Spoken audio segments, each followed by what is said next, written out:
Les bottes en cuir de buffle de Jacob Grimm. Alors, je comprends pas du tout pourquoi ce titre, franchement, il y fait mention à peine dans une phrase dans le conte, mais bon, c'est pas grave, c'est l'auteur qui choisit son titre.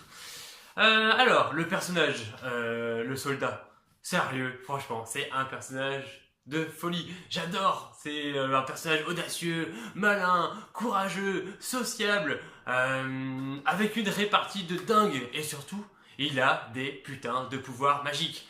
Franchement, quand je lis une histoire, c'est le genre de personnage que je veux voir.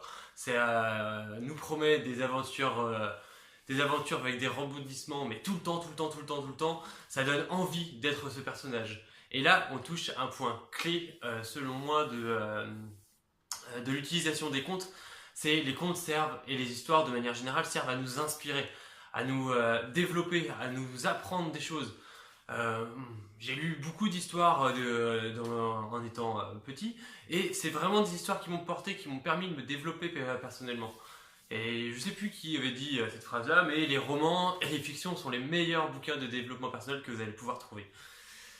Ensuite, concernant l'histoire en lui-même, euh, bon, c'est extrêmement concentré sur le personnage et ce que je voulais vous dire. L'histoire en elle-même, en fait, et surtout la fin, en fait, n'est pas très intéressante.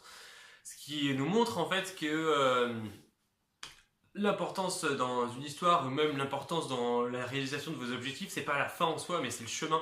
D'accord. C'est toutes les étapes intermédiaires qui vous font avancer petit à petit vers votre objectif qui est vraiment digne d'intérêt. C'est quelque chose, une notion en fait qui se perd de plus en plus. Je fais notamment le parallèle avec les séries hollywoodiennes. Merci la propagande pour étaler la culture américaine partout dans le monde.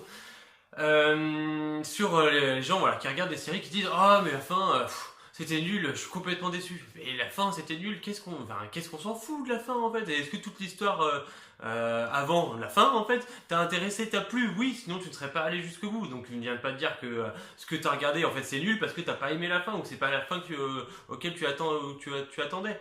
Donc non, on peut pas juger une histoire, la qualité d'une histoire sur sa fin, mais vraiment sur le développement dans son ensemble. Voilà, c'est tout ce que j'ai à dire sur ce conte. Merci de m'avoir écouté et à la prochaine. Salut!